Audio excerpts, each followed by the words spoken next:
Covid विरुद्धको खोप खरिदमा अनियमितता गर्नेहरूमाथि कडा कारबाही गर्न सरकारलाई संसदीय समितिको निर्देशन। तेस्रो भेरिएन्ट आउन नदिने गरी तयारी गर्न समेत ध्यान आकर्षण। सत्तारूढ गठबन्धनको साझा कार्यक्रम अराजकता सिर्जना गर्ने गरी ल्याएको योजना आयोगका उपाध्यक्ष डाक्टर पुष्पराज कणेलको टिप्पणी। कार्यक्रमले संघीय सरकारको विरुद्धमा पूर्वाग्रह राखेको आरोप। र जलविद्युत कम्पनीको सेयरतिर लगानीकर्ता आकर्षित हुँदा सोमबार पनि नेप्से परिसूचकमा सुधार। सानीमा लाइफ इन्सुरेन्सको आइपिओमा 24 लाख बढीको आवेदन।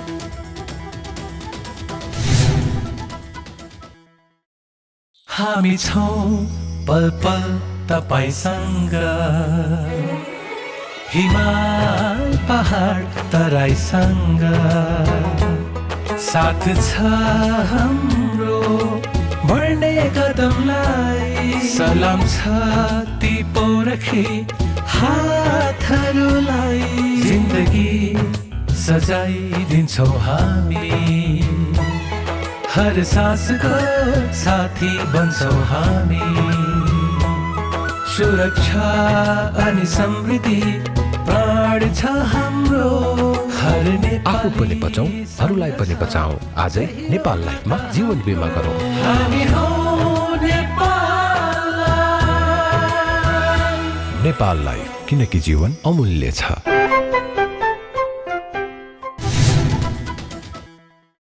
नमस्कार, कारोबार समाचारमा स्वागत छ। अब समाचार विस्तारमा। संसदीय समितिले कोभिड विरुद्धको खोप खरिदमा अनियमितता गर्नेहरूमाथि कडा कारबाही गर्न सरकारलाई निर्देशन दिएको छ। संघीय संसदको राज्यका निर्देशक सिद्धान्त, नीति र दायित्वको कार्यान्वयन, अनुगमन तथा मूल्याङ्कन समितिको सोमबार सिंहदरबारमा बसेको बैठकले कोरोना विरुद्धको खोप खरिदमा अनियमितता भए नभएको छानबिन गरी दोषीमाथि कडा कारबाही गर्न सरकारलाई निर्देशन दिएको हो। खोप खरिदमा भएको अनियमितताबारे अनुसन्धान गरी दोषीलाई कारबाहीको दायरामा ल्याउन सरकारलाई सचेत गराइएको समितिकी सभापति निरुदेवी जैरूले जानकारी दिनुभयो। को परीक्षण पश्चात संक्रमित उपचार निशुल्क सेवा प्रवाह गर्ने र कोभिड-19 को दोस्रो भेरिएन्टको रोकथाम पूर्व तयारीका लागि आवश्यक पर्ने परीक्षणको सामग्री तथा परीक्षणको क्षमता बढाउँदै आइसियु, भेन्टिलेटर लगायतका पर्याप्त सामग्रीहरू व्यवस्थापन गर्न निर्देशन दिने साथै खोपको अनियमितता समस्या सञ्चार माध्यमबाट आइरहेको अवस्थामा सोको छानबिन गर्ने र दोषी प्रमाणित भएमा कानुनको दायरामा ल्याउन निर्देशन गरिने। विशेष गरी स्वास्थ्य सेवालाई सर्वसुलभ समान पहुँच गुणस्तर बनाउन स्वास्थ्य अनुसन्धानमा जोड दिँदै स्वास्थ्य संस्था र स्वास्थ्य कर्मीहरूको स्तरोन्नति गर्दै लैजान निर्देशन दिने निर्णय गरिन्छ। समितिले कोभिडको तेस्रो लहर आउन नदिने गरी पूर्व तयारीका लागि आवश्यक सामग्रीहरूको उचित प्रबन्ध गर्न पनि सरकारको गम्भीर ध्यान आकर्षण गराएको छ। सभापति जैरूले कोभिड संक्रमितहरूको संख्यामा वृद्धि हुन लागेकाले उनीहरूको उपचार तथा तेस्रो भेरिएन्ट आउन नदिने गरी तयारी गर्न पनि सरकारलाई भनिएको स्पष्ट पार्नुभयो। बैठकमा समितिका सदस्यहरूले सबै नागरिकलाई कोभिड खोप लगाउने व्यवस्था गर्न ढिलाइ नगर्न सरकारलाई सचेत गराएका थिए। खोप भएर पनि लगाउन सकिएन भने त त्योभन्दा नराम्रो कुरा केही पनि हुँदैन। त्यस कारणले कस्तो कस्तो कुराहरू चाहिँ हामीले स्ट्राटेजी डेभलप गर्नु पर्ला सर्ट रनमा खोपहरू दिने कुरामा एउटा कुरा। दोस्रो कुरा ह्युमन रिसोर्सको डेभलपमेन्टमा डाक्टर साहबले पछि मैले सुन्न त डाक्टर साहबको मात्रै पाएको छु। डाक्टर साहबले आएर भन्दाखेरि चाहिँ के छ भनेदेखि हामीसँग चाहिँ के छ दरबन्दी भएको दरबन्दी पनि पुरा नभएको र दरबन्दी पुरा नहुनुको अतिरिक्त दरबन्दी पनि नपुगेको भन्ने जुन कुरा छ त्यसको निम्ति चाहिँ के छ भन्दाखेरि इमिडिएटली उठाउनु पर्ने कुराहरू जस्तो स्वास्थ्य मन्त्रालयले चाहिँ के छ भन्दाखेरि त्यो कुरा हो भनेदेखि तपाईँहरूको टेन्टेटिभ आइडियाहरू टेन्टेटिभ चाहिँ प्रोजेक्सन भएर आयो भने हामीले निर्देशन दिन्छौँ। हस्पिटलहरूमा अहिले पनि वीर हस्पिटलमा, सिभिल हस्पिटलमा, यिनीहरूमा अस्ति म एक दिन सिभिल हस्पिटलमा गएको त्यो त्यहाँ चाहिँ त्यो अनलाइन सिस्टमहरू के बिग्रिएछ आधा घन्टा जति भन्दै हुनुहुन्थ्यो। मान्छेहरू घिचिङ थियो भित्र त्यहाँ। त्यस्तो हस्पिटलहरूमा भिडभाड छ। यो भिडभाडलाई चाहिँ कसरी रोक्न सकिन्छ? त्यहाँ पनि त्यस्तो हो भने अस्थायी पोस्टहरू बनाउने, अस्थायी टेबलहरू राखिदिने। पहिले चाहिँ एउटै झ्यालबाट एउटै ढोकाबाट भएको थियो भने अहिले 4वटा ढोका राख्थ्यौँ न, त्यहाँ राख्न सकिहाल्छ। टेन्ट राखेर राख्न सकिन्छ, अर्को व्यवस्था गर्न सकिन्छ। हस्पिटलको भिडभाडलाई हामीले रोकिदिने काम गरौँ। बैठकमा स्वास्थ्य तथा जनसङ्ख्या मन्त्रालयका प्रवक्ता डाक्टर कृष्ण प्रसाद पौडेलले कोभिड संक्रमण नियन्त्रणका लागि सरकारले भारत र चीन दुवै मुलुकको सीमामा कडाई गरिरहेको जानकारी दिनुभएको थियो। उहाँले कोभिडको तेस्रो लहर आउन नदिन पनि सरकारले विभिन्न उपाय खोजिरहेको जानकारी समितिलाई गराउनु भएको थियो। हाम्रो अहिलेको औसत चाहिँ एउटा व्यक्तिबाट 1.15 सम्म देखिन्छ अहिलेको गत हप्ताको तथ्याङ्कले। योभन्दा अगाडि हामी चाहिँ 0.7 मा पुगेको थियौँ एउटा सङ्क्रमितबाट, किनभने बन्दाबन्दी थियो। बन्दाबन्दी भएपछि मान्छे धेरै हिँडडुल भएन, हिँडडुल जति भयो एउटा मान्छेले धेरैलाई सार्ने भयो। त्यो भएर अहिले हामी बढ्दो क्रममा रहेको तथ्याङ्क हो। अब स्थल मार्गहरूमा हामी खुल्ला सिमाना छ, तोकिएको ठाउँमा चाहिँ हेल्थ डेस्क राखेका छौँ। तोकिएको भनेको त्रिभुवन अन्तर्राष्ट्रिय विमानस्थल, त्यसै गरी रसुवागढीमा हाम्रो हेल्थ डेस्क हो। त्यसपछि तातो पानीमा हो, तर त्यहाँ आवागमन अहिले छैन, केही ट्रक कन्टेनरहरू मात्रै आउनुहुन्छ। सरकारले आगामी चैत्रभित्र सबै नागरिकलाई कोभिड विरुद्धको खोप लगाइसक्ने योजना सार्वजनिक गरेको छ, तर त्यस अनुसारको कामलाई भने अघि बढाउन नसकेको समितिको निष्कर्ष छ। सोमबारदेखि कोभिड-19 विरुद्धको खोप कोभिसिल्ड लगाएका व्यक्तिलाई दोस्रो मात्राको खोप लगाउन सुरु गरिएको छ। स्वास्थ्य तथा जनसङ्ख्या मन्त्रालयले 65 वर्षमाथि उमेर समूहका ज्येष्ठ नागरिकलाई कोभिसिल्डको दोस्रो मात्राका रूपमा एस्ट्राजेनेका खोप आजबाट लगाउन सुरु गरेको हो। खोप अभियान आज र भोलि 2 दिनसम्म चल्नेछ। भुटान र जापानबाट एस्ट्राजेनेका खोप आइसकेपछि मन्त्रालयले कोभिसिल्डका रूपमा उक्त खोप लगाउन थालेको हो। मन्त्रालयले कोभिसिल्ड र एस्ट्राजेनेका खोप एउटै कम्पनी र एउटै सूत्रमा बनेकाले लगाउन केही फरक नपर्ने जनाउँदै कोभिसिल्डको पहिलो मात्रा लगाएका ज्येष्ठ नागरिकलाई दोस्रो मात्राका रूपमा एस्ट्राजेनेका लगाइएको जनाएको छ। करिब 4.5 महिनापछि कोभिसिल्डको पहिलो मात्रा लगाएका ज्येष्ठ नागरिकले दोस्रो मात्रा लगाउन पाएका हुन्। कोरोना विरुद्धको खोप लगाउन पुगेका सर्वसाधारणहरूले ढिलै भए पनि दोस्रो मात्राको खोप लगाउन पाएकोमा खुसी प्रकट गरेका छन्। यो हाम्रो 30 नम्बर वडामा जुन व्यवस्था गरेको छ नि, यो ज्यादै राम्रो व्यवस्था छ अहिले। र मान्छेहरूको एक किसिमको 75 वर्षभन्दा माथिलाई स्पेसलाइज एउटा विशेष गरेर उनीहरूले जुन प्राथमिकता दिएर लगानी गर्यो, के अरे इन्जेक्सन लगायो, त्यो ज्यादै राम्रो छ। र मान्छेहरू पनि अनुशासितै भएर काम गरिरहेको छ। र सरकारले यसरी ढिलै भए पनि यो दोस्रो खोप बुढाहरूलाई लिएर लगाएकोमा धेरै धेरै धन्यवाद। धेरै राम्रो बाबु, हामी नसक्ने बुढाबुढीलाई बोलाइ लु आइज खोप लाउनु भनेको छ। अब यस्ता सरकार आयो भने आशीर्वाद दिन्छ। भुटानबाट 2,30,000 र जापानबाट 5,13,000 खोप आइसकेपछि ज्येष्ठ नागरिकलाई खोप प्रदान गरिएको हो। गत फागुन 23 देखि चैत 10 गतेसम्म 65 वर्षमाथिका उमेर समूहका करिब 14.5 लाख व्यक्तिलाई कोभिसिल्डको पहिलो मात्रा लगाइएको थियो। तर दोस्रो मात्राका लागि खरिद गरिएको खोप भारतबाट नआएपछि ती ज्येष्ठ नागरिकले खोप लगाउन पाएका थिएनन्। कोभिसिल्ड उत्पादक भारतीय कम्पनी सिरम इन्स्टिच्युट र कोभ्याक्स सुविधाले दुवैले तत्काल कोभिसिल्ड खोप दिन नसक्ने बताएपछि मन्त्रालयले कोभिसिल्ड सट्टामा त्यस्तै प्रकृतिको खोप एस्ट्राजेनेका दिने निर्णय गरेको थियो। काठमाडौँ जिल्लाका 144 खोप केन्द्र मार्फत कोरोना विरुद्धको खोप लगाइरहेको छ। राष्ट्रिय योजना आयोगका पूर्व उपाध्यक्ष डाक्टर पुष्पराज कँडेलले सत्तारूढ गठबन्धनले सार्वजनिक गरेको न्यूनतम साझा कार्यक्रम देशमा अराजकता सिर्जना गर्ने गरी ल्याएको टिप्पणी गर्नुभएको छ। सोमबार पत्रकारहरूसँग कुरा गर्दै योजना आयोगका पूर्व उपाध्यक्ष डाक्टर कँडेलले सत्तारूढ गठबन्धनले ल्याएको संयुक्त सरकारको साझा न्यूनतम कार्यक्रम देशमा अराजकता सिर्जना गर्ने गरी आएको बताउनु भएको हो। 3 तहको सरकार सञ्चालनको सन्दर्भमा देखिएका कमी कमजोरीलाई स्पष्ट रूपमा पहिचान गरी सम्बन्धित समस्याको समाधान खोज्नु पर्नेमा कार्यक्रमले संघीय सरकारका विरुद्धमा पूर्वाग्रह राखेको आरोप लगाउनुभयो। साझा न्यूनतम कार्यक्रमले विकास निर्माणका काममा राज्यको भूमिकालाई न्यूनीकरण गरेको पनि उहाँले उल्लेख गर्नुभयो। मैले हेर्दाखेरि यो के देखेँ भनेदेखि यसमा एउटा हिसाबले हेर्दा त यसको आत्मै छैन, तर यसको ओरिएन्टेसन कता हो भन्ने नै देख्दिनँ मैले है। दोस्रो हिसाबले हेर्दाखेरि अलिकता चाहिँ अझै खोज्दै लिएर जाँदाखेरि चाहिँ यो हिजोको धङधङीबाट हिजोको चाहिँ यो जातीय अराजकतावादका विषयहरू जुन उठाइएका थिए हिजो हो, अब त्यही चाहिँ ओरिएन्टेसनतिर यसलाई क्रमशः धकेल्न खोजिएको छ। कङ्ग्रेसले कति बुझ्यो बुझेन, राष्ट्रिय जनमोर्चाले कति बुझ्यो बुझेन मलाई थाहा छैन, तर हेर्दाखेरि मैले त्यो देख्छु। सङ्घीय सरकार, प्रदेश सरकार, स्थानीय सरकार सबैका 3 वर्षको अनुभव भइसक्यो। समग्रमा यी तीनटै सरकारका कामका मूल्याङ्कनहरू गरेर अनि त्यसका आधारमा कहाँ मिलाउनु पर्ने हो, संविधानमा संशोधन गर्नुपर्ने हो भने संविधान संशोधन गर्ने, होइन ऐनमा मिलाउनु पर्ने भए ऐनमा मिलाउने, अरू कर्मचारी समायोजनमा मिलाउनु पर्ने भए त्यही अनुसार मिलाउने, अरू किसिमका प्रशासनिक सुशासनका कुरा मिलाउनु पर्ने छ भने त्यही अनुसार मिलाउने भन्नु पर्थ्यो। त्यो नभनेर यो चाहिँ यसले पुरै चाहिँ सङ्घीय सरकारका विरुद्ध आग्रह लिएको छ र चाहिँ सङ्घीय सरकारको कारणले गर्दा मात्रै प्रदेश सरकारहरूले काम गर्न नसकेको भन्ने छ। उसका आफ्ना समस्याहरू के छन्, त्यहाँभित्रका समस्या के छन्, त्यहाँभित्र 7वटा प्रदेशको काम गर्ने स्टाइल के छन्, त्यहाँभित्र भ्रष्टाचारका कुरा के छन्, अरू समस्त कुरा के छन्, ती कुराहरू हेर्ने कुरा छैन।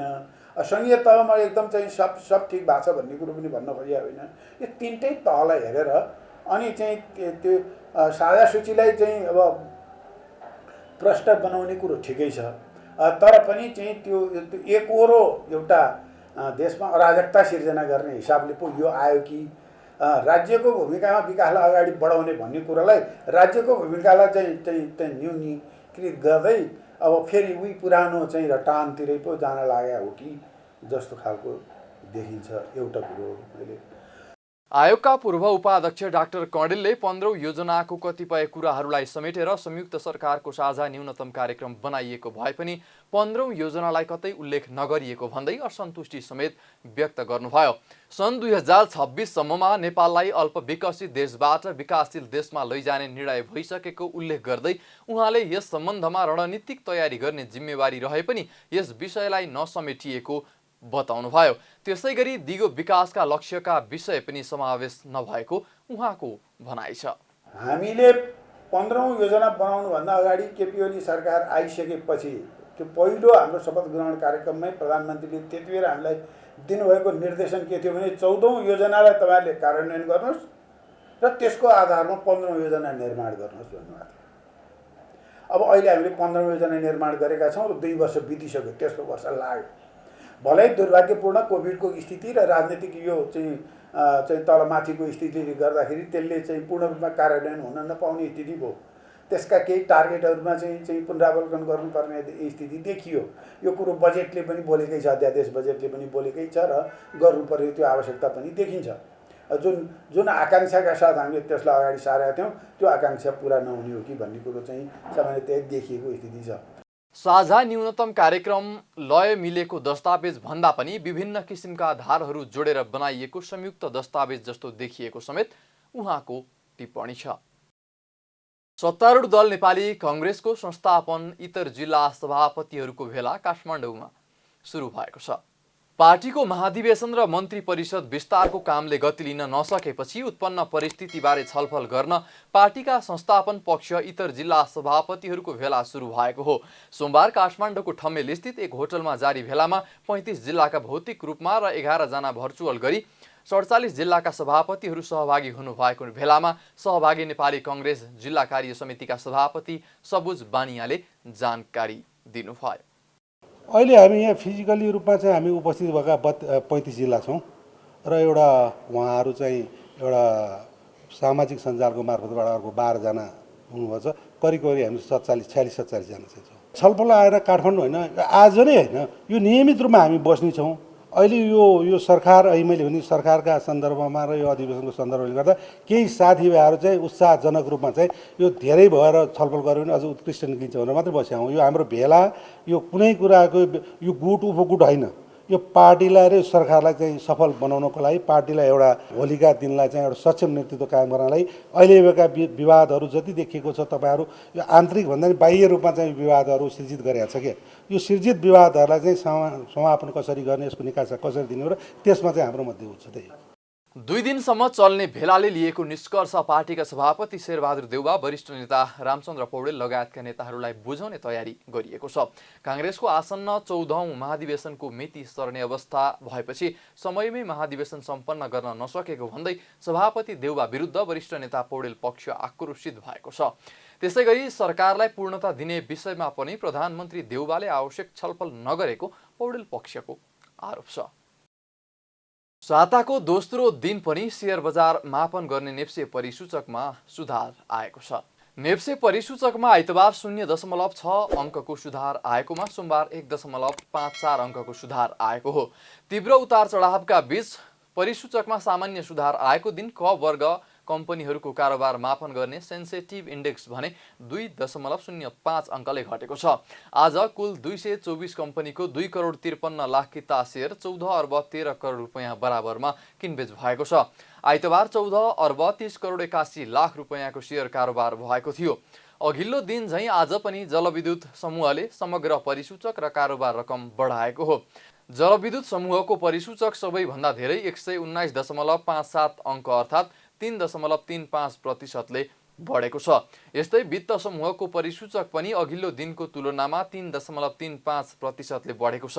निर्जीवन बीमा, अन्य र बीमा समूहको परिसूचक पनि सामान्य प्रतिशतले बढेको छ। बाँकी सबै समूहको परिसूचक घटेको छ।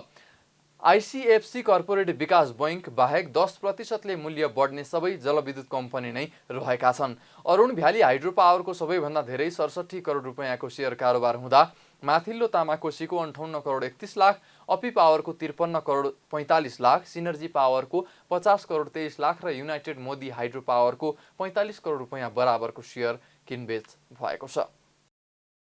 सानिमा लाइफ इन्सुरेन्स कम्पनीको प्राथमिक सार्वजनिक निष्कासन आइपिओमा 24 लाख भन्दा बढीले आवेदन दिएका छन्।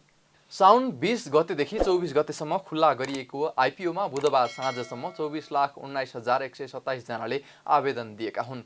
कुल 3 अर्ब 69 करोड 43 लाख 44 हजार रकम बराबरको 3 करोड 69 लाख 43 हजार 440 किताका लागि आवेदन परेको बिक्री प्रबन्धक प्रभु क्यापिटलले जनाएको छ।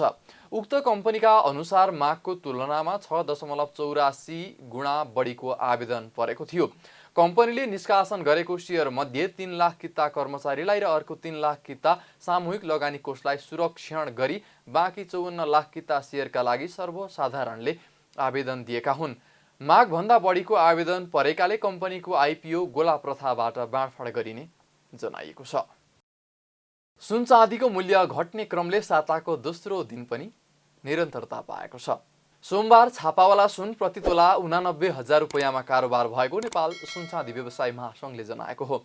साताको पहिलो दिन आइतबार 1,500 रुपैयाँले घटेर 90,000 रुपैयाँ कायम भएको छापावाला सुन आज 1,000 रुपैयाँले घटेको छ। आज तेजाबी सुन पनि घटेर प्रति तोला 88,550 रुपैयाँमा कारोबार भएको महासङ्घले जनाएको छ। नेपाली बजारमा गएको एक सातामा सुनको मूल्य प्रति तोला 3,300 रुपैयाँले घटेको छ भने चालु आर्थिक वर्षको पहिलो महिनामा नै प्रति तोला 4,200 रुपैयाँले घटेको छ। सुनको मूल्यसँगै चाँदीको मूल्य पनि निरन्तर ओह्रालो लागेर प्रति तोला 1,215 रुपैयाँ कायम भएको छ। कारोबार समाचारमा अब सुन चाँदी र विदेशी विनिमय दर सम्बन्धी जानकारी।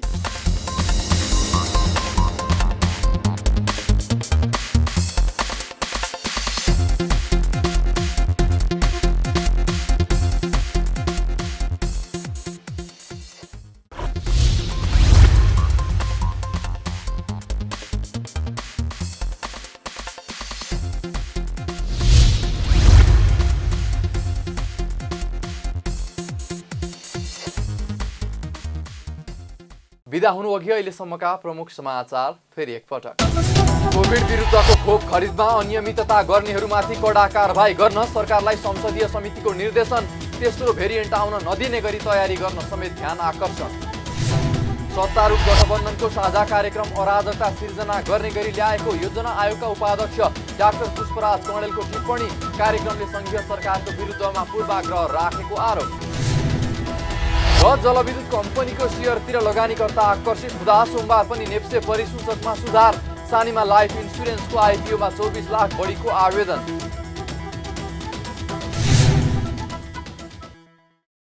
कारोबार समाचार सकियो। हामीलाई बिदा दिनुहोस्। नमस्कार।